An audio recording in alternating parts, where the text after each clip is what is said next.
વલ્લભના વાલા વૈષ્ણવો, જય જય શ્રી ગોકુલેશ.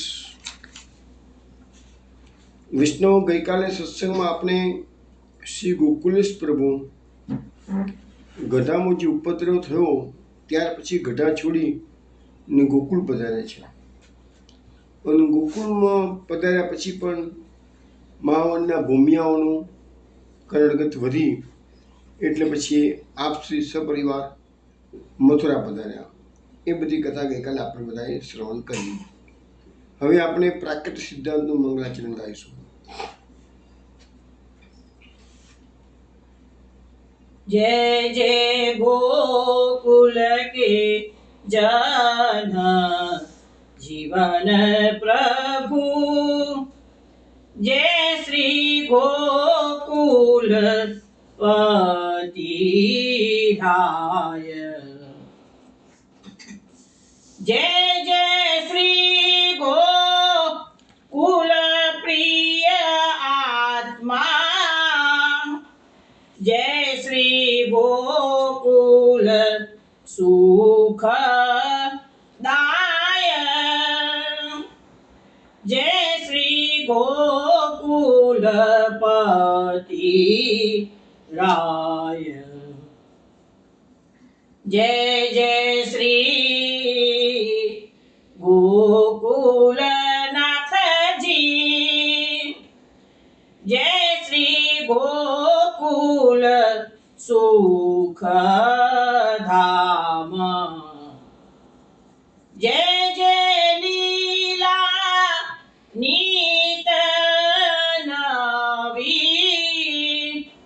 जय श्री पूरन काम, जय श्री गोकुल पति राय, कर जोड़ी चरणे नमो, श्री वल्लभ रस रास, अभिलाषा जे जे मन धरू, ते करवी पूरन काम, जय श्री गोकुल पति राय, जय जय गोकुल के जन जीवन प्रभु, जय श्री गोकुल पति राय. વૈષ્ણવ, આજના સત્સંગમાં આપણે શ્રીજી મથુરા પધાર્યા પછી મથુરામાં જે લીલાઓ થઈ છે એનું વર્ણન આપશે. એ ઉપરાંત જન્માષ્ટમી ઉત્સવના નિર્ણય માટે સભા બોલાવવામાં આવી હતી અને એ બધી કથા પણ આજે સત્સંગમાં આવશે. પણ એ શરૂ કરીએ તે પહેલાં એક કીર્તન શ્રવણ કરીશું. તેના શબ્દો છે: રસ ન્યારો મેરે જીયરા શ્રી વલ્લભ. रस न्यारो मेरे जियरा श्री वल्लभ, रस न्यारो मेरे जियरा, रस न्यारो मेरे जियरा श्री वल्लभ, रस न्यारो मेरे जियरा, सब ही ते दूराय पान कर, तू जाने के हियरा श्री वल्लभ, रस न्यारो मेरे जियरा, वल्लभ केरी गुप्त के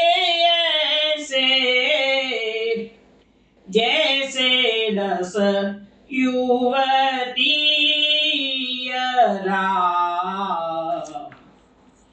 વૃંદાવન મન રાખસ બનતે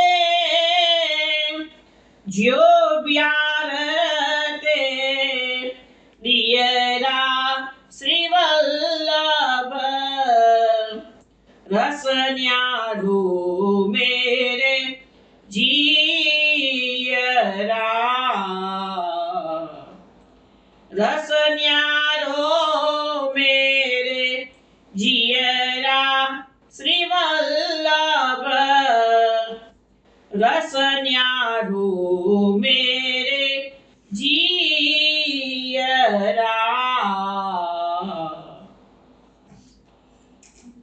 વૈષ્ણવ આપદ આપે કાનરો રાગમાં શ્રવણ કર્યું છે. વંદરાવન દાસે શ્રી ગોકુલનાથજીના અનેક પદો કીર્તનો બનાવ્યા છે, વાત થઈ ગયેલી છે. ઓળખાણ વંદરાવન દાસની ઘણી વાર આપી ચૂક્યો છું. આગળના વતની હતા બધે વગેરે. વંદરાવન દાસ પોતાની જાતના પદમાં કહે છે, હે જીવ, બીજા બધામાં મન રાખવા કરતાં શ્રી વલ્લભના સ્વરૂપ દર્શનનું તું પાન કર. રસ ન્યારો મેરે જીયરા શ્રી વલ્લભ સબહિતે દુરાય પાન કર તું જાણે કે હિયરા. એટલે બીજા બધા રસો કરતાં વલ્લભ રસ છે એની માધુરી કંઈક જુદી છે.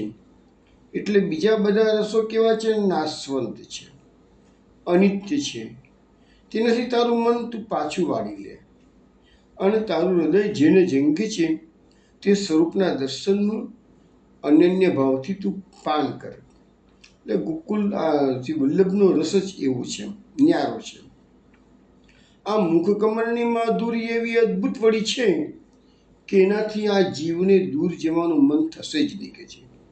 અને યુવતીઓ તો જેવી રીતે પોતાના પ્રેમને હૃદયમાં ગુપ્ત રાખે છે, પ્રકટ કરતી નથી, એવી રીતે જીવ તું પણ આ વલ્લભ રસને તારા હૃદયમાં ધારણ કર.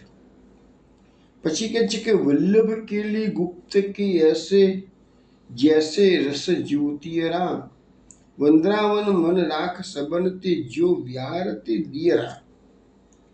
હવે આ લીલા એવી અનોખી અને ગુપ્ત છે કે યુવતીઓ જે છે એટલે ગોપીઓ છે પોતાના હૃદયમાં એનું વારંવાર પાન કરે છે. જે આપણે ગોકુળમાં ગોપીજનો જે પ્રસંગો આપણે ઘણા ભાગવતમાં જોયા છે, તો ગોપીજનો એક સેકન્ડ માટે પણ કૃષ્ણ સ્મરણથી વિચલિત થતી નથી. તો અહીંયા લખ્યું છે કે યુવતીઓ પોતાના હૃદયમાં આ લીલાનું વારંવાર પાન કરે છે. અને આ ગોકુલેશ પ્રભુનું સ્વરૂપ જ એવું સોમનું છે કે જે એકવાર તેને જુએ તેના મોંમાં એ પડી જાય, ગોકુલેશ પ્રભુના પ્રેમમાં નિમગ્ન થઈ જાય અને તેને પ્રભુની લીલાના દર્શન થાય છે. તેથી તું તારા મનને, વંદરાવન દાસ કહે છે કે તારા મનને તું બીજા બધાથી જુદું રાખ. આ બધા સંસારના વિષયોમાંથી અલિપ્ત થઈ જા. વંદરાવન દાસ પોતાની જાતને કહે છે કે હે વંદરાવન, દીવાથી જેમ વાયરાને દૂર રાખવો પડે. દીવો હોય અને પવનનો ઝપાટો આવે તો દીવો ઓલવાઈ જાય, તો પવનના ઝપાટાથી આપણે દીવાને બચાવવો પડે છે, નહીં તો દીવો બુઝાઈ જાય. એવી રીતે આપણું મન જે છે ને એ દીપક છે અને વિષયો જે સંસારના વિષયો છે એ પવન છે, વાયરો છે કે છે. તો મનરૂપી દીપકને આપણા સંસારના વિષયરૂપી પવનથી બચાવવાનું છે. એવી શીખ આ કીર્તનની અંદર વંદરાવન દાસ પોતાના મનને કહી રહ્યા છે. હવે વૈષ્ણવ આપણે સત્સંગમાં આગળ વધીએ. ગઈકાલે વાત થઈ હતી કે શ્રીજી ગોકુળ છોડીને પરિવાર સહિત મથુરા પધારી રહ્યા છે. મથુરા પધારતા પહેલાં એક દિવસ અગાઉ શ્રી ગુસાઈજીએ પોતાના અધિકારી ચાપાભાઈ ભંડારી હતા એને સેવાના સાજ તેમજ સ્થાનની યોગ્ય ગોઠવણ કરવા માટે મથુરા મોકલ્યા હતા. જાઓ એને તપાસ કરી આવો કે મથુરામાં આપણે શિફ્ટ થવું છે, મુહૂર્ત આવી ગયેલું છે કારતક સુદ 11નું. તો એમ કે મથુરામાં ક્યાં રહેવાનું પાછું, વ્યવસ્થા તો કરવી પડે ને. ચંપાભાઈ મથુરામાં ગયા અને ગતશ્રમની ટીલા, ગતશ્રમ એટલે આજે પણ એ રામાનુજ સંપ્રદાયની જગ્યા છે. વિશ્રામ ઘાટથી તમે બહાર રાજાધિરાજ રોડ ઉપર તમે આવો તો લગભગ ઉપર સામે જ 50 જેટલા પગથિયા ચડ્યો ને તો ટીલો એટલે પાછળના ભાગમાંથી આવો તો તમારે સીધું સીધું આવવાનું છે. અને આગલા રોડ પરથી તમે જાઓ તો લગભગ 50-60 જેટલા પગથિયા ચડવાના છે. એને ગતશ્રમનો ટીલો, આજે પણ જગ્યા છે જ. તો ચંપાભાઈ મથુરામાં ગયા. ગતશ્રમની ટીલે શ્રી ગુસાઈજીના સેવક કપૂર ક્ષત્રિયને મળ્યા છે. હવે આ સદગ્રસ્ત ભાવિક સમૃદ્ધિવાન અને આબરૂદાર હતા. જ્યારે ચંપાભાઈએ એમને કહ્યું કે શ્રી ગુસાઈજી સકુટુંબ મથુરા નિવાસ કરવા વધારે છે, ત્યારે તો એ કપૂર ક્ષત્રિય ઘણું હર્ષ પામ્યા, પોતાનું અહોભાગ્ય માનવા લાગ્યા. એમને તરત જ ચંપાભાઈને કહ્યું કે મારી એક સુંદર હવેલી છે, હું તમને સાફ કરાવીને તમને આપી દઉં છું કે છે. એટલે એની પાસે સમૃદ્ધિવાન માણસ હોય એટલે કદાચ એક કરતાં વધારે હવેલીઓ હશે એની પાસે. એટલે તરત જ ચંપાભાઈને કહ્યું કે ના, ગુસાઈજી મહારાજને કહો મારી હવેલીમાં જ રોકાય કે છે, હું તમને નવી હવેલી સુંદર આપું છું કે છે. પછી હવેલીને સાફ કરાવી છે, ધ્વજા પતાકાથી શણગારી છે, ચંપાભાઈને સોંપી દીધી. હવેલી મળતા ચંપાભાઈએ તેમાં જોઈતી સર્વ તૈયારી કરી દીધી. બીજે દિવસે શ્રીજી શ્રી ગોકુલથી પધાર્યા ત્યારે શેઠજી ગામના ભાવિક વૈષ્ણવ સાથે જુદી જુદી જાતના વાહન તથા શોભિતો સાજ લઈને સામે આવે છે. આ સાજમાં જે ઘોડા હતા તેનું વર્ણન કરતા પરમ ભગવદી ગોપાલદાસભાઈ કહે છે, શું કહે છે કે હવે મથુરાના નગરજનો શ્રી ગુસાઈજીનું સામૂહિક કરવા માટે જાય છે. તો જે ઘોડા હતા તે કેવા હતા? મણિ મેં જડિત મોરા, મુખ પર વારું ચોકડે વાકજી, પેગડા તની તે પરમ સુકોમલ, અતિ સુખદાયી રાગજી, પંચરંગ ફતુલ ફુંદા પર જ્યોબા, લટકે હાટકજી, સકલ શૃંગાર તુરી સંપૂર્ણ, કરતા નાના નાટકજી. એટલે શ્રીજીની પાસે બે ભાઈઓ એક બાજુ હતા, બીજી બાજુ 3 ભાઈઓ હતા, અને બધા સવાર થઈ અને ભક્તજનોની સાથે શ્રીજીએ મથુરા શહેરમાં પ્રવેશ કર્યો. અને માર્ગમાં અશ્વ ચલાવતા પોતાની અશ્વવિદ્યાનું કૌશલ શ્રીજી બતાવી રહ્યા હતા.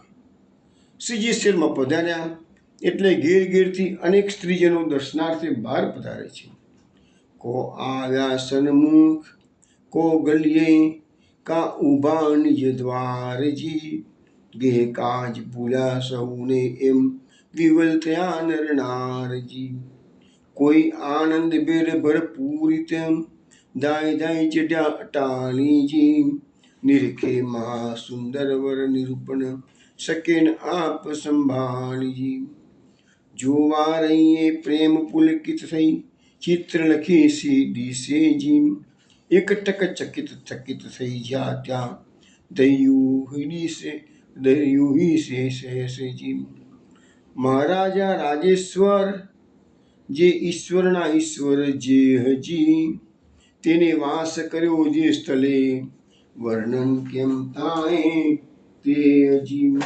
હવે અહીંયા ગોપાલદાસભાઈએ જે પદોમાં વર્ણન કર્યું છે તો સાદી ભાષામાં તમને હું કહું તો એ સમયે કોટી કંદર પર લાવણ્ય સ્વરૂપે માણીના પણ મદહરણ કરતા વ્રજનારક એવા શ્રી વલ્લભર મથુરામાં પધારી રહ્યા હતા. ગાય ગ્વાલ સહિત વિવિધ પ્રકારના સાજ સહિત પધારી રહેલા શ્રી ગોકુલપતિની અદ્વિતીય શોભા આજે મધુપુરીનો મહિમા ઉદ્દીપન કરી રહી હતી. મથુરાની નિકટ પધારતા જ ઉજાગર ચોબાજી ચૌધરી નગરજનો ઉત્સાહ અને આનંદપૂર્વક શ્રીજીને પધારવા માટે સામે આવે છે. ઘેર ઘેર આજે આનંદનું પૂર પસરી રહ્યું છે. મથુરાની નરનારીઓ વિવિધ શૃંગાર સજી, ગ્રહ કાજ તેજી, આનંદ ઉલ્લાસથી મહાસુંદર શ્રીજીના દર્શનાર્થે અટાટી ચઢી ગઈ છે. કોઈ અટારી પર છે, કોઈ રાજમાર્ગ પર છે, કોઈ પોતાના દ્વાર પર ઊભી છે. જ્યાં જેને જગા મળી ત્યાં આવી ગયા બધા. વિવિધ વાજિંત્રોનો ધ્વનિ ચો તરફ પ્રસરી રહ્યો હતો. દ્વારે દ્વારે તોરણો, ચોક, સાથિયા, પુરી તથા કંડલીના સ્તંભોથી મથુરા નગરને શણગાર્યું હતું. માનવનીય મંગલ ગાન કરી રહી હતી. સર્વત્ર જય જયકાર થઈ રહ્યો હતો. આજે મધુપુરી શ્રી ગોકુલપતિથી અલંકૃત થઈને સૌભાગ્યવતી બની ગઈ હતી. અલૌકિક શોભાનું દર્શન કરવા નારદ, સુખ, સનકાદિ પોતે પધાર્યા છે અને દેવ દેવાંગનાઓના વિમાનોથી નભમંડળ ચવાઈ ગયેલું છે. આ પ્રમાણે મુક્કામે પધાર્યા પછી ગુસાઈજીએ સર્વબાળકો સાથે ભોજન કરી વિશ્રામ કર્યો. પછી કપૂર શેઠની એક હવેલીમાં ગુસાઈજીએ જોયું કે પોતાનો પરિવાર મોટો છે અને હવેલીમાં બધી સગવડ થઈ શકે તેમ છે નહીં. એટલે પછી ગુસાઈજીએ બીજી એક હવેલી ત્યાંથી વેચાતી લીધી અને બંનેમાં પછી વાસ કરવા મળ્યો. આજે આપણે જ્યારે મથુરાની અંતરગળી પરિક્રમા જે લોકો વ્રજ પરિક્રમા દરમિયાન કરી હોય એની જ્યારે સદધરા નામની જગ્યા આજે પણ મથુરામાં છે અને એ જગ્યા પર આ ગોસાઈજી જે કપૂર ક્ષત્રિયની હવેલીની વાત કરે છે તો એ હવેલી એ કપૂર ક્ષત્રિય આપેલી એ જ સદધરાની જગ્યા આજે પણ છે. અંતરગળી પરિક્રમાનું દર્શન કરવા માટે બધા વૈષ્ણવ જતા હોય છે. મથુરામાં આવ્યા પછી શ્રી ગુસાઈજીએ શ્રીજીને દક્ષિણના એક પંડિત રાજ શિવદત્ત ભટ્ટને ત્યાં શાસ્ત્ર ભણવા માટે મોકલ્યા. હવે રાજ ભણવા આવતા તેમને ગુરુજી આદરપૂર્વક પ્રેમથી શાસ્ત્રના સિદ્ધાંતો ભણાવતા. શ્રીજીને શાસ્ત્ર ભણવા પર રુચિ તો નહોતી. કેમ નથી રુચિ? તો સર્વજ્ઞ રસમય પ્રભુને ભણાવવાનું શું અને ભણાવી પણ કોણ શકે? પણ ભૂતળમાં પ્રાકટ્ય હતું એટલે જન શિક્ષાર્થી લોકો ક્રીડા કરવા માટે પોતે ભળી રહ્યા હતા. શ્રી ગોકુલેશજી તો ગુરુને ત્યાં રહેતા પણ નહીં. હાલની માફક ગુરુ પાસે પોતાના પાઠ શીખી રોજ ઘેર પાછા આવી જાય, પણ ઘેર આવ્યા પછી એ પાઠ વાંચતા જ નહીં. પણ એને બદલે ઘેર આવ્યા પછી શ્રીમદ ભાગવતનું બારીક અવલોકન કરતા, તેના ગૂઢ ભાવનું મનન કરતા, વારંવાર શ્રી ભાગવતના રસનું અનુસંધાન કરતા, ધ્યાન ધરતા. હવે શ્રીજી આવું કરતા એટલે એમના કેટલાક સહાધ્યાયોએ ગુરુજીને ફરિયાદ કરી કે આ વલ્લભ તો ઘેર ગયા પછી ઇતર પુસ્તકો વાંચે છે, તમે જે પાઠ આપ્યો છે એના પર તો નજર રાખતા જ નથી કે છે. એટલે કહે છે બીજા બાળકો તમારું ભણાવ્યું ભણતા નથી તે એક લગારજી, બીજી પોતે પાઠ કરે છે પોતે ભવન મોજારજી. એટલે બીજું કશું વાંચ્યા કરે છે, તમે જે આપ્યું છે હોમવર્ક એ તો કરતા જ નથી કે છે.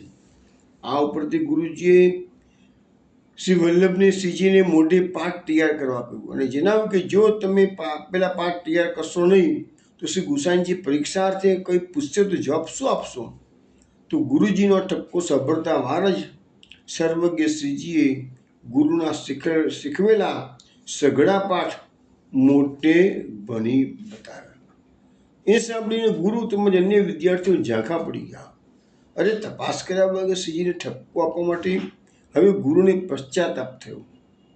એ ઉપરાંત ગુરુજીએ ખોટી ફરિયાદ કરવા માટે અન્ય વિદ્યાર્થીઓને ઠપકો પણ આપ્યો અને તેઓએ કહ્યું કે એમને આવડવાની વાત તો અમે શું જાણીએ કે છે, પણ ઘર આગળ તો શ્રી ગોકુલનાથજી તમારા પાઠ તૈયાર કરતા નથી એ વાત ચોક્કસ સત્ય છે કે છે, પણ એમને વગર વાંચે આ બધું આવડી જાય છે એ તો અમે કંઈ સમજી શકતા નથી. આ ઉપરથી ગુરુએ એકાંતમાં જઈ શ્રીજી ઘેર શું વાંચે છે એની તપાસ કરી તો એમને ખબર પડી કે શ્રીજી તો ઘેરે શ્રી ભાગવત રોજ વાંચે છે. એ જોઈ ગુરુજી આશ્ચર્ય પામ્યા અને શ્રી ગુસાઈજી પાસે જઈને કહેવા લાગ્યા, વેદ શાસ્ત્રને શ્રી ભાગવતે એ ઘેર કર્યો છે નિવાસજી, એને તે શું શું બનાવું એકો કારણ રૂપજી. એવા વચન કઈ વડીઓ દીધી આશીષ અનુપજી. હવે આ બધું ગુરુજીએ કીધું એટલે ગુસાઈજી, શોભાજી વગેરે બધા હર્ષ પામ્યા અને આ પ્રસંગમાં શ્રીમુખના વચન કયા છે? हमें मथुरा में पढ़िए और शास्त्र पढ़वे पर हमको रुचि नहीं जी। हमको शास्त्र प्रकार से जी आवे निके करिए जी। हाँ, एक वेद मात्र हम पढ़े हैं उपाध्याय चित्त धरिए जी। એટલે કે છે કે અમને બધા શાસ્ત્રો ભણવાની કોઈ જરૂર નથી, એક ખાલી વેદ એટલું જ હું ઉપાધ્યાય પાસે ચિત્ત ધરીને ભણવું છું છે। શ્રી ભાગવત હમ કાહુ પાસે पढ़े नहीं ए निर्धार जी। तो कहते હું તો ભાગવત કોઈ પાસે હું ભણવાનો નથી, કે જાતે જ ભણીશ કે છે। रघुनाथे कहो काका पे पढ़िए आपुन एक बार जी। मैं कहो श्री गुसाई जी को श्रम काहे को करवावे जी। रघुनाथे कीधुं नाना भाई पंचम पीठ वाला કે ભાઈ તમે એવું હોય તો ભાગવત તમારે શીખવું હોય તો કાકાજીને પાસે વાત કરો ને કે છે। એટલે ગોકુલનાથજીએ રઘુનાથજીને કીધું હું કાકાજીને શું કરવા શ્રમ કરાવું કે છે ભાગવત માટે કે છે। आप हुई एकांत देखिए संदेह तया सुनाए जी। अरे હું એકાંતમાં રહી અને એનો અભ્યાસ કરું છું કે છે। પાંચ તો ભગવદ ઈચ્છાએ પડવો પડ્યો પૂછવો નાહી जी। બાલકૃષ્ણ તો મેં પઢાય એમ બોલ્યા રસમાહી जी। એટલે કે છે હું તો એકાંતમાં રહી અને સંદેહ તગાડે બધા સોલ્વ કરી આપું છું કે છે। અને ભગવદ ઈચ્છાએ મારે કશું કોઈને પૂછવું પડતું નથી કે છે। અને બાલકૃષ્ણ તો મોટા છે તો બાલકૃષ્ણ તો મેં પઢાય એમ બોલ્યા રસમાઈજી। એટલે ગુસાઈજી એટલે ગોકુલનાથજીએ રઘુનાથજીને કીધું બાલકૃષ્ણ તો ભાગવત મેં ભણાવી છે કે છે। હવે આ બધી વાત થઈ તો આગળ એમને અભ્યાસની વાત થઈ। એમ કરતાં કરતાં જન્માષ્ટમીનો દિવસ આવ્યો। જોઈએ શું થાય છે।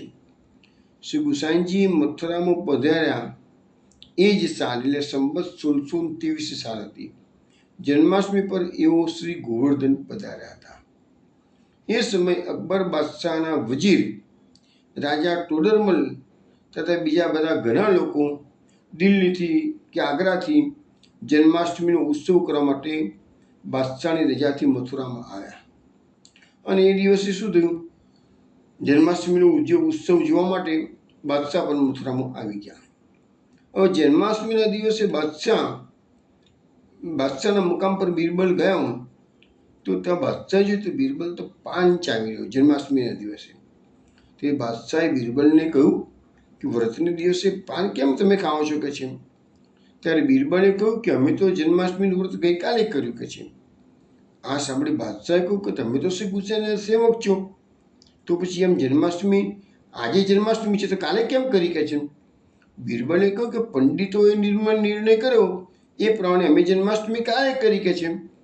ત્યારે બાદશાહે કહ્યું કે શ્રી ગુસાઈજીના ઘરમાં એ જ દિવસે સર્વે ઉપવાસ કેમ કર્યો। એટલે આજે જે દિવસે આ વાત થઈ એ દાડે ગુસાઈજીના ઘરમાં બધા ઉપવાસ કરેલો, એનું કારણ પૂછ્યું। તેના જવાબમાં બિરબલે કહ્યું કે તેઓએ વગર જાણે કર્યું હશે। એટલે બિરબલે અગાઉ દિવસે જન્માષ્ટમીનું વ્રત કર્યું અને ગુસાઈજીના ઘરમાં બધાને જે દિવસે વાત થઈ એ દાડે કર્યું। તો કે આવું કેમ થયું? એટલે બિરબલ કહે છે એ લોકોએ વગર જાણે, એ લોકોને ખબર નહીં હોય ગઈકાલે જન્માષ્ટમી ગઈ કે છે એટલે કર્યું છે। આ પ્રમાણે બિરબલ ગુસાઈજીનો સેવક હતો છતાં અહીંયા એને વિમુખતા બતાવી છે। પણ બાદશાહના આ બિરબલના ઉત્તરથી સંતોષ થયો નહીં।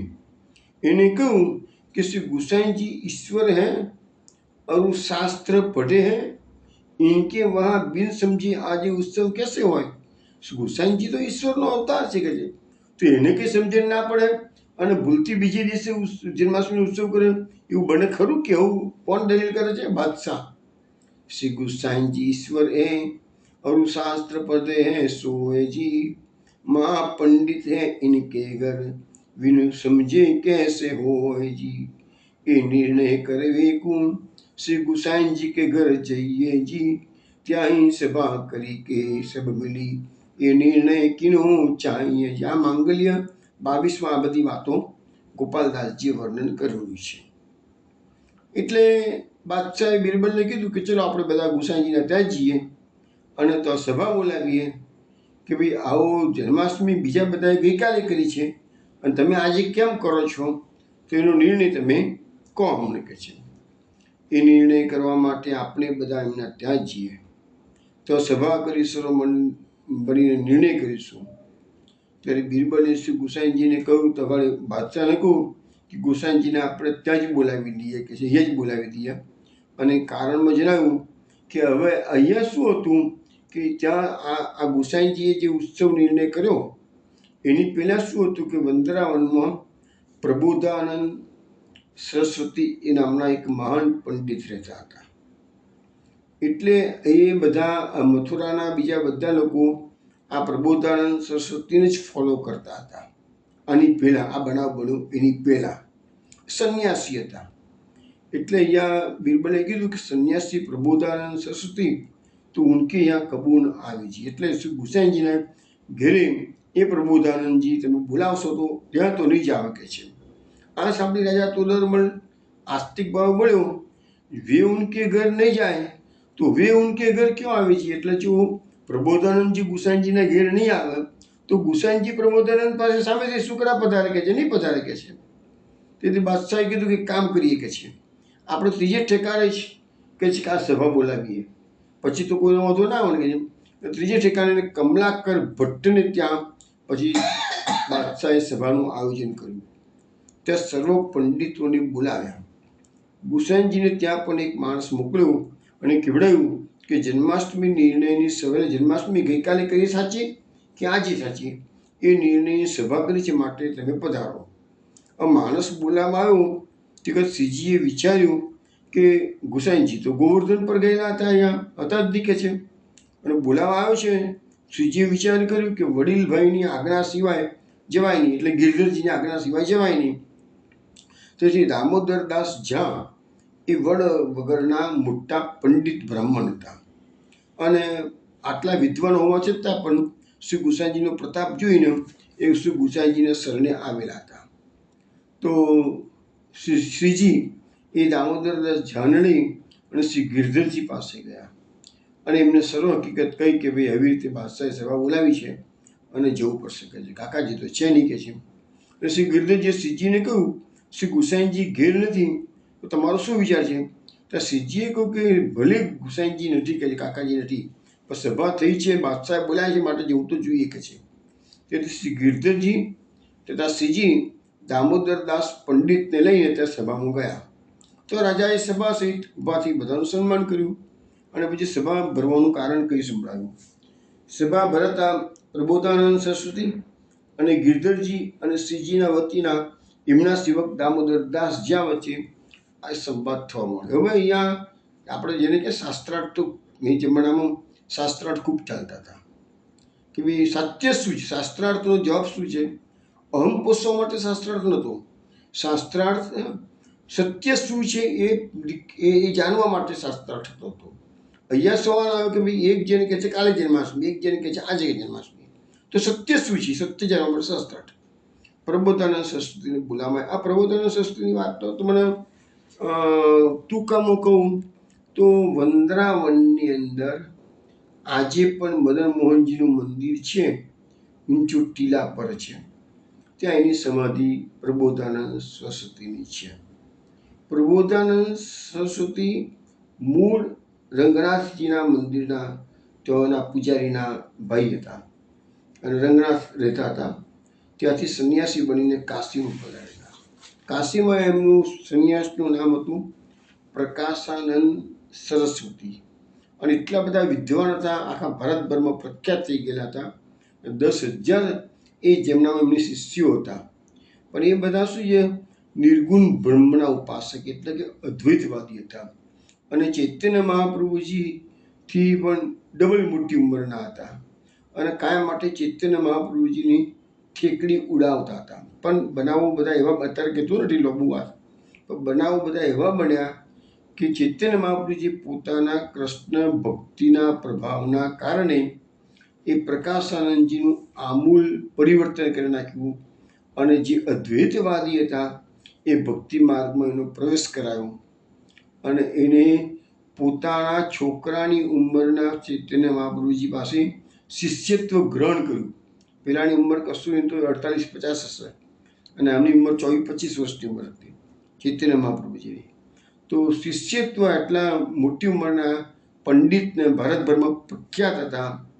10,000 શિષ્યોના ગુરુ એવાને પોતે ભક્તિ માર્ગમાં પ્રવેશ કરવાનું કીધું, જાઓ સીધા વંદરાવનમાં જાઓ. વંદરાવનમાં આવ્યા અને એમને અનેક ગ્રંથ, બહુ પંડિત હતા, અનેક ગ્રંથોની રચના કરી છે. એમાં એક ગ્રંથ વધારે ફેમસ છે એમનો, શ્રી વંદરાવન મહિમા.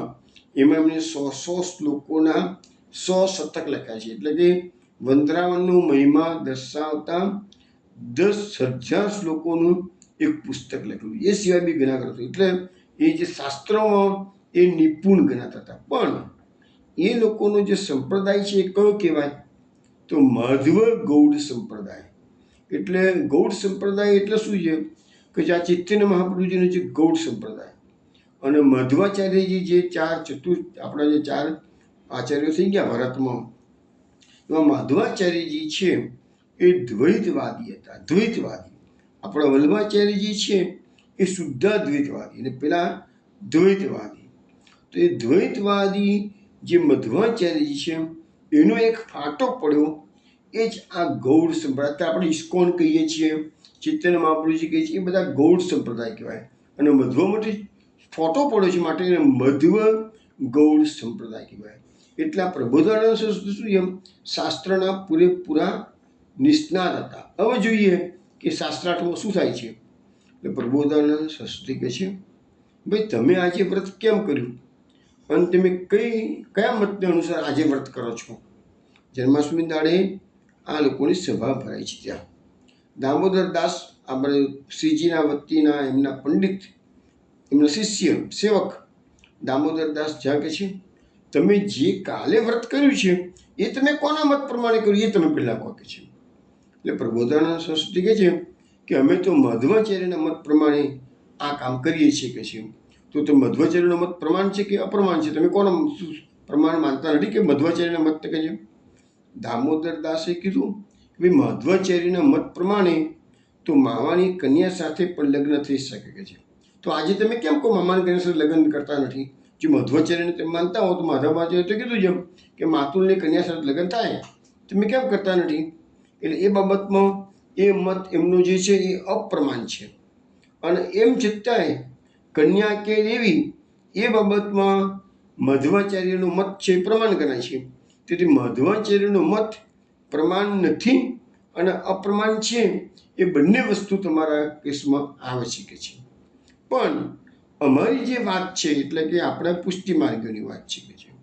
તો શાસ્ત્રોના વિચારથી બલાબલ જોતા જે નક્કી થાય તે જ પ્રમાણ કહેવાય. એટલે કીધું કે અમારા વૈષ્ણવ સંપ્રદાયમાં એટલે કે પુષ્ટિ સંપ્રદાયમાં વિદ્યા ત્યાજ કરે તે વૈષ્ણવ.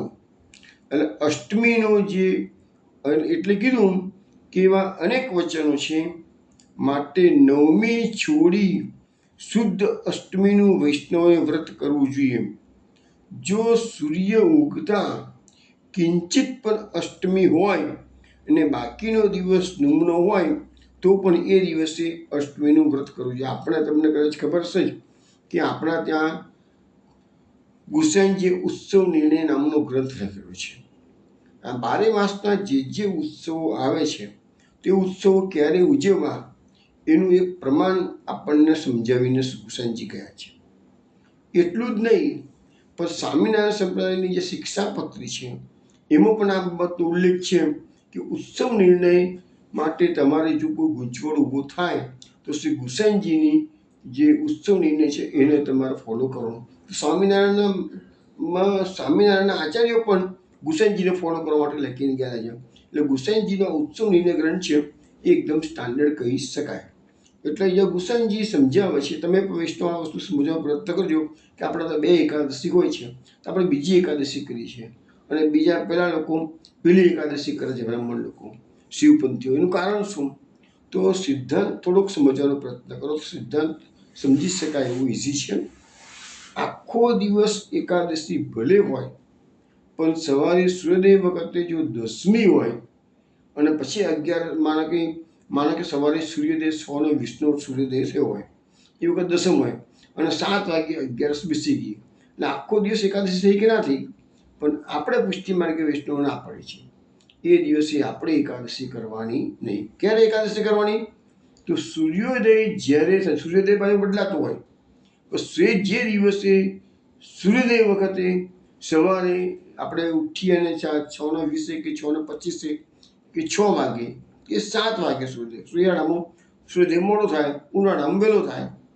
સૂર્યોદય વખતે જે તિથિ 11 હોય, એકાદશી હોય, તો એ પછી ભલે બારસ બેસી જાય, અડધો કલાકમાં બારસ બેસી ગઈ છે. સવારે 6:30 સૂર્યોદય થયો અને એ વખતે 11 છે. અગાઉ દિવસે આખો દાડો 11 હતી, બીજે દિવસે સવારે ખાલી અડધો કલાક 11 છે, પછી બારસ બેસી ગઈ છે કે છે, તો પણ પુષ્ટિ માર્ગ પ્રમાણે તમારે એ અડધો કલાક 10 મિનિટ હોય કે 5 મિનિટ હોય, પણ એકાદશી સૂર્યોદય વખતે હોય તો એ આખો દિવસ આપણા માટે 11નું વ્રત કરવાનું આપણને નિર્ણય કરવામાં આવેલો છે. તો એ જન્માષ્ટમીનો વ્રતની વાત પણ આ જ આવી છે. એટલે એમને સમજાવ્યું કે સૂર્યોદય ઉગતા કિંચિત પણ થોડીક વાર માટે 5 મિનિટ માટે પણ જો અષ્ટમી હોય અને બાકીનો દિવસ નિમ્નો હોય તો પણ એ દિવસે અમે અષ્ટમીનું વ્રત કરીએ છીએ. અને બીજી વસ્તુ સમજાવવામાં આવી કે જયંતી અને વ્રત એક નથી. જયંતી એ કામિક વ્રત છે ને ન કરનારને દોષ નથી કે છે, પણ જન્માષ્ટમી નિત્ય છે અને ન કરનારને પ્રત્યવાય એટલે કે દોષ છે કે છે. એટલે જન્માષ્ટમીનું વ્રત તો કરો. બધા આપણે જેટલી જયંતીઓ આવે છે બધી જયંતીમાં પણ ઉપવાસ છે. આપણા માટે તો 4 જ જયંતીના ઉપવાસ આપણને મહાપ્રભુજીની આજ્ઞા છે. બધી જયંતીના ઉત્સવ આપણામાં નથી આપતા. તો આવી રીતે આખું શાસ્ત્રાર્થ એ બંને વચ્ચે થયેલો છે. હવે એક બીજી વસ્તુ અહીંયા લખવામાં નથી આવ્યું, આ મગનલાલ રાયજી ગાંધીના પુસ્તકમાં હું તમને જણાવું છું કે એક બીજો સિદ્ધાંત પણ છે કે રાત્રે 12 વાગે ભગવાનના જન્મના દર્શન થાય જન્માષ્ટમીના દિવસે. તો એના માટેનો નિયમ ભલે અહીંયા લખ્યો નથી, પણ નિયમ એવો છે કે એ વખતે રોહિણી નક્ષત્ર છે. અમુક આપણા ઉત્સવો છે ને કેટલાક નક્ષત્ર પ્રધાન ઉત્સવો છે, કેટલાક ઉત્સવો કેવા છે સમય પ્રધાન છે. ઉદ્યાન તિથિ જે સૂર્યોદય વખત થયા એ એક સિદ્ધાંત છે. જ્યેષ્ઠાભિષેકનું સ્નાન કરવાનું આવે તો સવારનો સમય હોવો જોઈએ, પૂનમ હોવી જોઈએ અને જ્યેષ્ઠા નક્ષત્ર હોવું જ જોઈએ. એવી રીતે જન્માષ્ટમી રાત્રે 12 વાગે દર્શન ખોલવાના હોય, જન્મના દર્શન, એ વખતે અષ્ટમી તિથિ જોઈએ, રોહિણી નક્ષત્ર જોઈએ અને એ પછી એ અષ્ટમી તિથિ રોહિણી નક્ષત્ર હોય તો જ ભગવાનનું રાત્રે પ્રાકટ્ય થાય, દર્શન થાય. તો આવા બધા નિયમો છે. હવે દાખલા તરીકે શરદ પૂર્ણિમાનો નિયમ આવે. શરદ પૂર્ણિમાના નિયમમાં એવું છે કે રાત્રે જ્યારે સૂર્ય ચંદ્ર ઉગે સંધ્યાકાળે એ વખતે પૂનમ હોય અને દર્શન થાય આપણા ઠાકોરજીને ખુલ્લી અગાસીમાં કે ખુલ્લામાં પધરાવી છે આપણે બધા મંદિરોમાં ઠાકોરજીને, તો ચોગાનમાં પધરાવવામાં આવે છે, અગાસીમાં ટેરેસમાં પધરાવવામાં, જેમ દરેક જણ જે પ્રકાર સગવડો પૂર્ણ કરતા હોય, પણ એ ચંદ્રની સામું ઠાકોરજીને પધરાવવામાં આવે છે. તો એ વખતે ચંદ્ર પૂનમનો ચંદ્ર હોવો જોઈએ અને સંધ્યાકાળે કે મીન્સ કે ચંદ્રોદય થયો એ સમય હોવો જોઈએ. અને એ પછી પૂનમ આખો દાડો પૂનમ ના હોય ચાલે, પણ સાંજે થોડી વાર માટે બી પૂનમ હોય તો શરદ પૂર્ણિમા એ દાડે હોય જોઈએ. એટલે આ બધા દરેક ઉત્સવોનો નિર્ણય કરવા માટે ગુસાઈજીએ ઉત્સવ નિર્ણય નામનું પુસ્તક લખેલું છે અને એમાં આ બધા સિદ્ધાંતો આપેલા છે. અમુક નક્ષત્ર પ્રધાન છે, અમુક સમયના આધારે છે, અને જ્યાં નક્ષત્ર સમયની પ્રાધાન્ય ન હોય ત્યાં ઉદ્યાન તિથિનો નિયમ લેવામાં આવે છે. આવી રીતે જયંતી તથા જન્માષ્ટમીના વ્રતોનું તારતમ્ય બતાવી સર્વસભાની સમક્ષ ખરો વૈષ્ણવ સિદ્ધાંત પ્રમાણ કર્યો અને સેવક દ્વારા સર્વવાદી નૃત્ય કર્યા.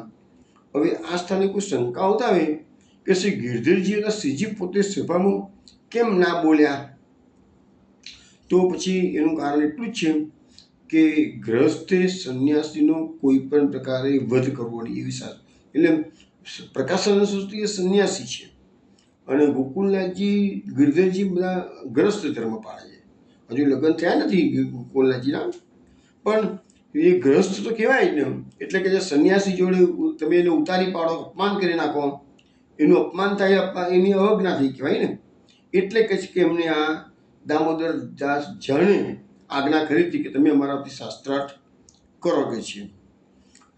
તો ગ્રસ્તે સંન્યાસીનો કોઈ પ્રકારે વધ કરવો નહીં એવી શાસ્ત્રની આજ્ઞા છે. અને શ્રીજી પોતે ધર્મના સેતુ અને રક્ષક હતા, એટલે વર્ણાશ્રમ ધર્મની મર્યાદા જાળવવા પોતે સંન્યાસી સાથે વાદ વિવાદ ધારક કર્યો નહીં અને એનું સભામાં માન ખંડિત કરવાનું ઉચિત ધાર્યું નહીં. કારણ કે કોઈને સભામાં માનભંગ કરવો એ શાસ્ત્ર પ્રમાણે અશસ્ત્ર વધ કહેવાય. પરંતુ બીજી તરફથી વૈષ્ણવ મતનું રક્ષણ કરવાનું હતું અને એને માટે વાત કર્યા સિવાય સિદ્ધિ નહોતી. તેથી એ ચતુર શિરોમણી પ્રભુએ અગાધ બુદ્ધિ વાપરી સ્વસેવક દ્વારા એ સભા જીતી અને સર્વમતોની મર્યાદા સાચવી છે.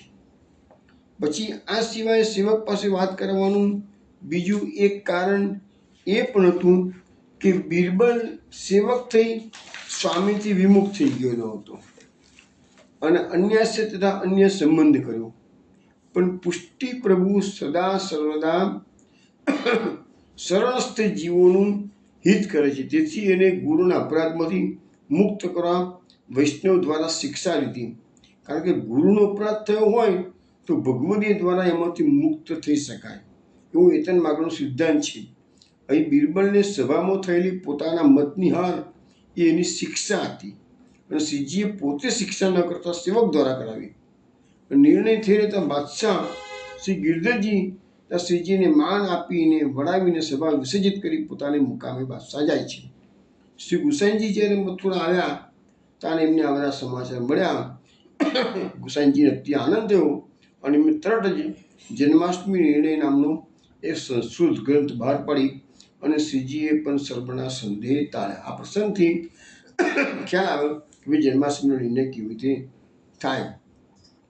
એટલે માંગલ્ય 22માં આપણને સમજાવવામાં આવે છે. ગોપાલદાસજી કહે છે, ત્યારે શ્રી ગુસાઈજી મોદ ભર્યા અતિશય મુસ્કાઈજી આહા જાનતું વલ્લભ કે લીએ આયાજી. એટલે અહીંયા બતાવ્યું છે કે શ્રી વલ્લભના પ્રતાપ છે. આ બધું કે જે શ્રીજીનો પ્રતાપ છે.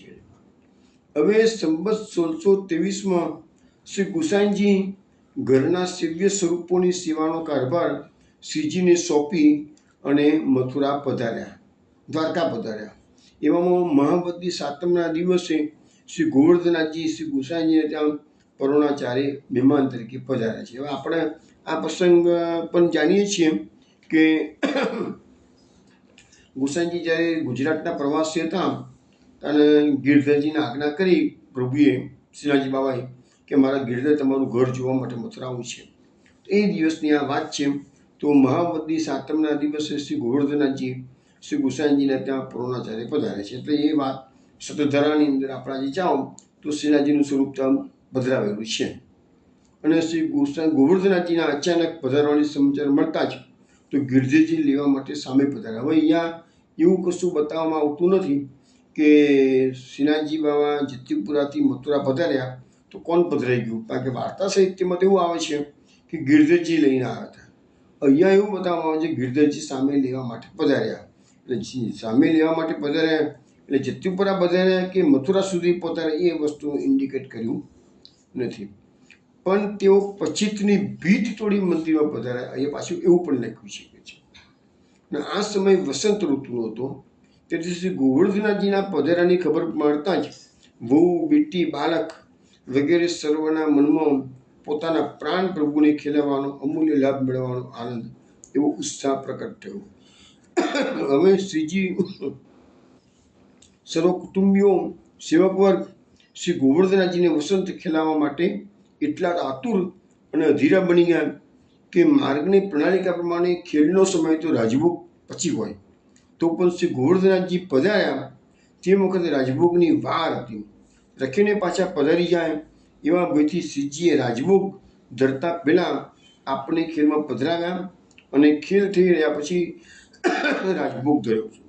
આ પ્રમાણે સર્વની આરતી અને પ્રેમભાવ જોઈ શ્રીજીએ શ્યાચાર્યજીના વખતની ચાલતી આવતી પ્રણાલિકાને પણ દૂર કરી અને શ્રી ગોવર્ધનાથજીની કેવળ પ્રેમથી સેવા કરી. હવે વાર્તા અહીંયા લખ્યું નથી, પણ વાર્તા સાહિત્યમાં એવું કહે છે કે જ્યારે ઓચિતા શ્રીનાથજી બાબા અહીંયા પધાર્યા તે વખતે તરત જ કહેશે કે બહુ બીટીજીઓ રોટલી બની રહી હતી, ખરમુંડાની સામગ્રી સિદ્ધ કરીને ખરમુંડાની સામગ્રી સિદ્ધ કરી અને ઠાકોરજીને ભોગ ધરાવે છે.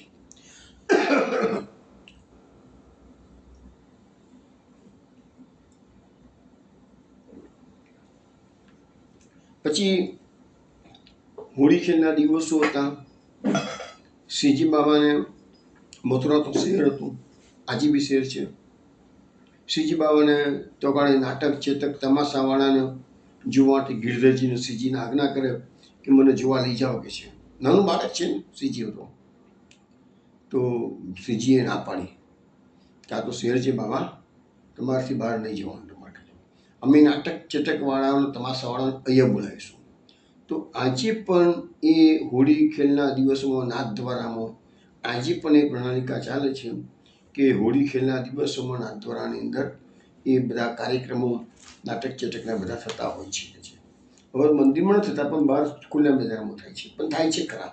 એ પ્રણાલિકા આજે બી મેન્ટેન કરવામાં આવેલી છે. બીજું, શ્રીનાથજી બાબા પધાર્યા એની ખુશાલીમાં આખા કુટુંબે પોતાનું સર્વસમર્પણ ગિરધરજીને કરેલું, શ્રીજી બાબાને કરેલું છે.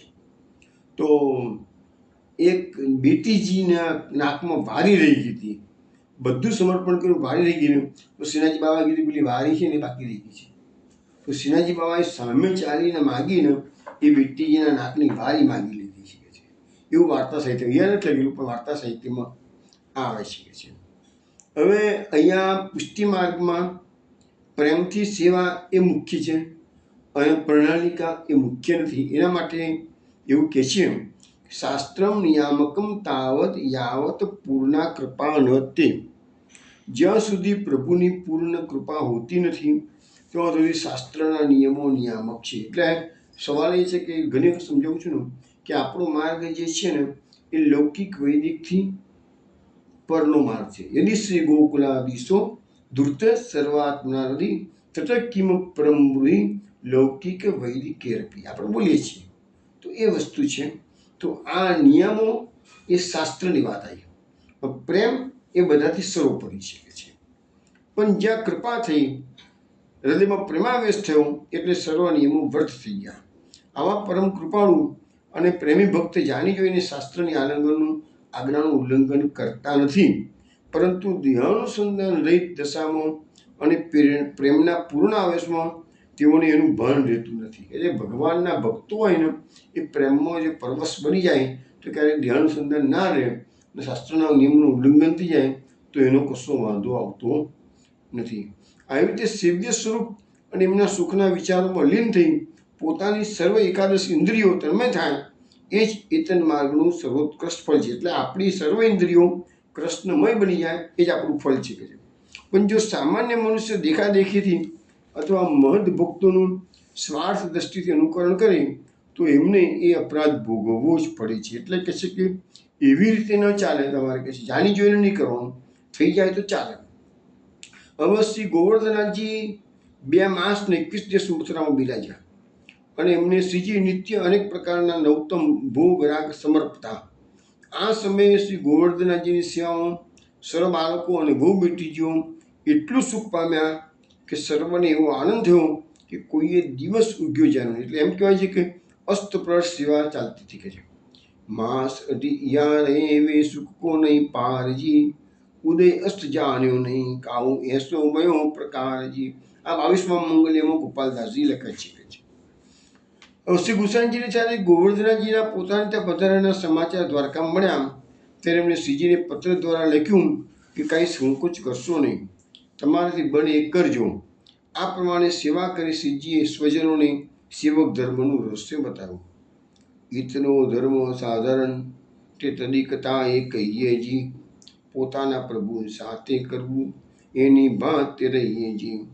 આ પ્રમાણે શ્રીજીની અસાધારણ સેવાનો અંગીકાર કરી શ્રી ગોવર્ધનજી સંવત 1623ના વૈશાખ વદી 14ના રોજ પાછા ગિરિરાજ પધાર્યા. હવે 2 મહિના અને 21 દિવસ નિયરલી 2.5 માસ જેટલું રહ્યા છે, વધારે થોડુંક. તો વૈશાખ સુધી 14નો દિવસ એટલે કે નરસિંહ ચૌદશ દિવસ. એ નરસિંહ ચૌદશના દિવસે ઠાકોરજી શ્રીનાથજી બાબા ગિરિરાજી પધાર્યા. તો એ દિવસે બહુ મોડું થઈ ગયું એટલે રાજભોગ અને શયનભોગ સાથે આવ્યા હતા. તો આજે બી પુષ્ટિ માર્ગના પ્રણાલિકામાં આ દિવસની યાદમાં બધા જ મંદિરોમાં રાજભોગ અને શયનભોગ સાથે ભગવાનને ધરાવવામાં આવે છે. એ યાદમાં છે. પણ પછી રાજા ઠાકોરજી તો પધારી ગયા. હવે વૈષ્ણવ આપણે એક રૂપાબાઈનું બનાવેલું વિવાહ ઉત્સવનું શુભન કૃપા કરો વારી વારી જાઉં છું એ આપણે શ્રવણ કરીએ. કૃપા કરો જાઉં વારી વારી જીવી વાગાઉં મંગલ સુખ કારીજી 16 વરસ ના શ્રી ગોકુલ બિહારીજી શ્રી વિઠ્ઠલજીએ જોયું મન વિચારીજી શોભાજીને વાત પૂછી સુખ કારીજી શોભાજી તે બોલ્યા વચન વિચારીજી વેના ભટ્ટને ઘેર છે સુકુમારીજી 7 વરસની છે સુકુમારીજી રૂપ ગુણ આગળી છે રડિયાણીજી મીટડી તે ભરી ભરીને નિહાળીજી કુંવરી તે મારા ચિત્તમાં આવીજી સજ્જન સૌ કોને મન ભાવીજી શ્રી વિઠ્ઠલજીએ એક કન્યા નિર્ધારીજી રૂપાબાઈ જાએ વારી વારીજી કૃપા કરો જાઉં વારી વારીજી વિવાહ ગાઉં મંગલ સુખ કારીજી. શ્રી ગોકુલ નાથ કી જય. વૈષ્ણવો આ રૂપાબાઈ એ ભગવદીઓમાં થઈ ગયા ગોકુલનાથજીના અનન્ય અંતરંગ ભગવદીઓમાં. અને એમને આવા વિવાહ પ્રસંગના 7 શુભન ગાયેલા છે. આશ્ચર્યની વાત તો એ છે કે શ્રી ગોકુલનાથજીનો જ્યારે વિવાહ પ્રસ્તાવ થયો તે વખતે તો આ રૂપાબાઈનું પ્રાકટ્ય પણ થયું નહોતું. પરંતુ શું બનાવ બન્યો છે એ આપણે જરા જોઈ લઈએ. એક વખત શ્રી ગોકુલનાથજી શ્રી ગિરિરાજજીમાં બિરાજે છે પોતાની બેઠકમાં. સંવત 1696માં જેઠ માસની એકાદશીનો અતિ શુભ દિવસ છે. શ્રી ઠાકોરજી સુવર્ણ જડિત સિંહાસન પર અતિ પ્રસન્નતાપૂર્વક બિરાજી રહ્યા છે. શ્રીજીની નિકટ ઘણા પરમ ભગવદીઓ બિરાજ્યા છે, જેવા કે જમનાદાસ જાની, માધવદાસ, દામોદરદાસ, શ્યામદાસ, વિઠ્ઠલદાસ, ત્રિકમદાસ, સિંહા, મથુરા ભટ્ટ, દિનકરભાઈ વગેરે વગેરે અનેક ભગવદીઓ શ્રી ગોકુલનાથજી કાયમ માટે 24 કલાક ભગવદીઓથી વિંચરાયેલા જ રહેતા હતા. આ શુભ સમયે શ્રીજી પ્રત્યે અત્યંત ભક્તિભાવ ધરાવતા શ્રીપાદ રામને એક ભક્ત ત્યાં આવ્યા છે. આ શ્રીપાદનું મૂળ નામ હતું રામાનંદ હતું. શ્રીપાદ શ્રી ઠાકોરજીને વિનંતી કરી કે હે મહાપ્રભુ, આપ તો કૃપાના સાગર છો. આપશ્રીની કૃપાથી જ હું કૃતાર્થ થયો છું. હે પ્રભુ, આપશ્રીની અમૃતવાણી દ્વારા આપ શ્રીના શ્રી વિવાહ લીલાનું રસપાન કરાવો એવી મારા મનની ઈચ્છા છે. આપ શ્રી મારો મનોરથ પૂર્ણ કરો. એટલે આ શ્રીપાદ નામના ભક્તે એમ કીધું કે તમારો જ્યારે વિવાહ થયો આપશ્રીનો તો એ પ્રસંગનું રસપાન અમારે કરવું છે. બધા કંઈ વિવાહમાં ગયા ના હોય અને એ પ્રસંગનો આનંદ લીધો ના હોય તો એટલીસ્ટ વાતો સાંભળી તો લઈ શકે ને, એમ કરીને વિનંતી કરવામાં આવી છે. શ્રીજી તો મનોરથપૂર્વક છે, અદયદાન દેતા છે, દક્ષા અદયદાન દાતા છે, કરુણા સાગર છે. એવા કૃપાનિદાન પોતાના ભક્તોનો મનોરથ હંમેશા પૂરણ કરે છે. શ્રી ગોકુલેશ પ્રભુએ અતિ ઉલ્લાસપૂર્વક અતિ પ્રસન્નતાપૂર્વક પોતાના શ્રી વિવાહ લીલાના થોડા પ્રસંગોનું રસપાન કરાવ્યું. જેવા કે શ્રી ઠાકોરજી શ્રી સ્વામીજીને સંગે ભોજન કરે છે, શ્રીજી અને શિવજી અરસપરસ પ્રણામ કરે છે, શ્રી કમલનયની શ્રીજા પ્રિયાજીને શ્રીજી આલિંગન કરે છે, શ્રી વહુજીની ચાતુરી, હલ્દી ખેલ, તાંદુલ અને લૂણના હાથી પરની અરસપરસ અદલા બદલીના મહાસંવાદ વગેરે બધી રસપ્રદ લીલાઓ શ્રી ઠાકોરજીના મુખેથી સાંભળી અને ભક્તજનો અલૌકિક રસના મહાસાગરમાં રસમય થઈ ગયા. હવે એ વખતે જમનાદાસ જાનીએ શ્રીજીને વિનંતી કરીને કહ્યું, શ્રી રાજ, માવજી ભટ્ટે આપશ્રીના શ્રી વિવાહ લીલાનું અત્યંત મધુર, રસાત્મક અને સર્વ જગતને અતિ સુખદાયક એવું વિવરણ તો કર્યું છે કે છે. તો શ્રીજીએ કહ્યું કે મેં તો બી એ વાતે કંઈ સાંભળ્યું નથી કે છે. और श्री ઠાકોરજી તો ખરેખર અંતર્યામી છે, છતાં શ્રી ગોકુલેશ પ્રભુને મહારસનો મહાઆનંદ ભક્તજનો દ્વારા સાંભળવો છે. શ્રી મહેદ ભક્તોના હૃદયમાં તે મહાઅલૌકિક રસાત્મક સ્વરૂપ બિરાજે છે. એવા મહાભાગ્યવાન શ્રી મહેદ ભક્તોની વાણી સાંભળવી શ્રીજીને ખૂબ ગમે છે. કારણ પ્રભુની વાણી મર્યાદિત છે અને ભક્તોની વાણી પુષ્ટિ છે. શ્રી ઠાકોરજી પોતાના ગુણગાન પૂર્ણ રીતે ન બતાવે અને પૂર્ણ રીતે ગાય પણ નહીં. જ્યારે ભગવદીઓ તો પૂરી મસ્તીથી શ્રી ઠાકોરજીના રસાત્મક સ્વરૂપના ગુણગાન ગાઈ શકે. આથી કૃપાસાગરને શ્રી મહેદ ભક્તોની વાણી સાંભળવી વધુ છે. માટે કૃપાસાગરે કહ્યું, મેં એ વિશે સાંભળ્યું નથી. અને તે સમયે શ્રી ગોકુલેશ પ્રભુના સન્નિધિમાં અનુરાગી ભક્તો હતા. બધા પરમ ભગવદીય ગોમતીબાઈ, રાજબાઈ, રૂપાબાઈ, ગોરબાઈ બધા ઉપસ્થિત હતા. અને આ ભગવદીઓએ તરત જ શ્રીજીના શ્રી વિવાહ લીલા ઉત્સવનું મંગલગાન તાન ઉલ્લાસપૂર્વક કરવા લાગ્યા. અને તરત જ શ્રી વિવાહ લીલા ઉત્સવનો મહા અદ્ભુત અલૌકિક મનોરથ કૃપાસાગરની કૃપાથી પૂર્ણ થયો. અને તે સમયે શ્રીપાદ, જેને વિનંતી કરી હતી શ્રીપાદ નામના ભક્તે, શ્રી ગોકુલેશ પ્રભુના શ્રીકંઠમાં મુક્તામણી અને તુલસી માળા પહેરાવી દીધી. પરમ ભગવત ચંપાબાઈએ અને પરમ ભગવતી ધનાબાઈએ શ્રીજીને સુવર્ણમાલા અર્પણ કરી. પરમ ભગવદીય શ્યામદાસે રત્નજડિત મુદ્રિકા શ્રીજીને પહેરાવી દીધી. પરમ ભગવતી વિઠ્ઠલદાસભાઈએ અને પરમ ભગવતી માધવદાસભાઈએ અતિ ભાવપૂર્વક અનેકવિધ ભેટો કરી છે. બાલ શ્યામદાસે ભાગ્યવાનોમાં શ્રેષ્ઠ થઈ શ્રીજીની કૃપા સંપાદન કરી.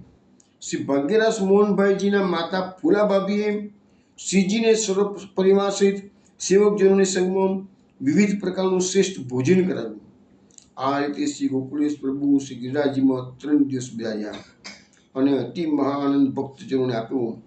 અને તે સમયે શ્રી વિવાહ લીલાનો મનોરથ ભવ્ય રીતે, રૂઢી રીતે, પૂર્ણ રીતે શ્રી ઠાકોરજીની કૃપાથી થઈ ગયો. શ્રી ગોકુલેશ પ્રભુને શ્રી વિવાહ લીલાના રસપદ ગાન તાન ભક્તજનોના મુખે સાંભળવાની ઈચ્છા હતી.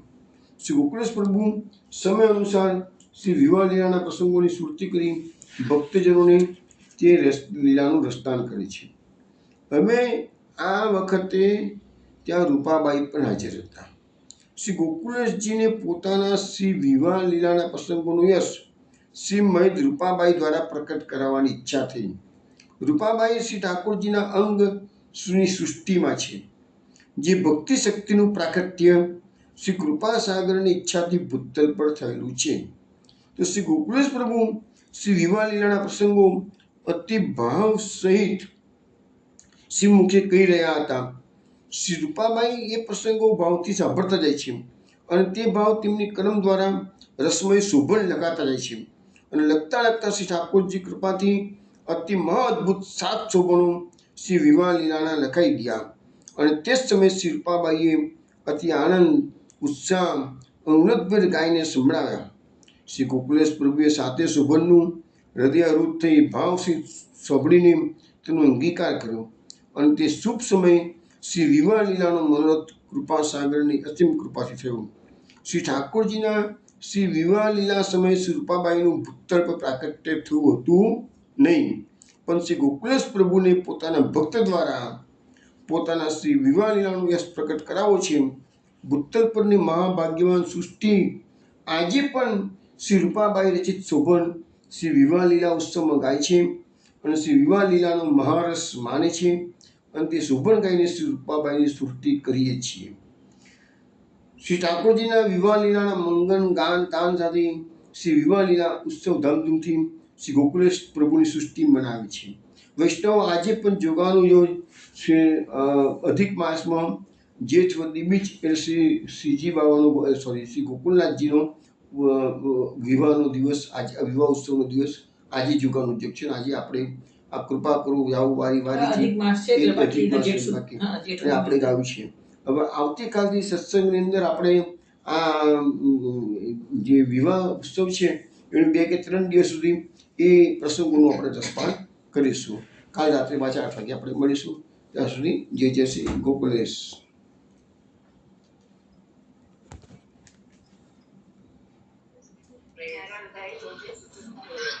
જય શ્રી ગોકુલેશ. જય શ્રી ગોકુલેશ. જય શ્રી ગોકુલેશ. જય શ્રી ગોકુલેશ.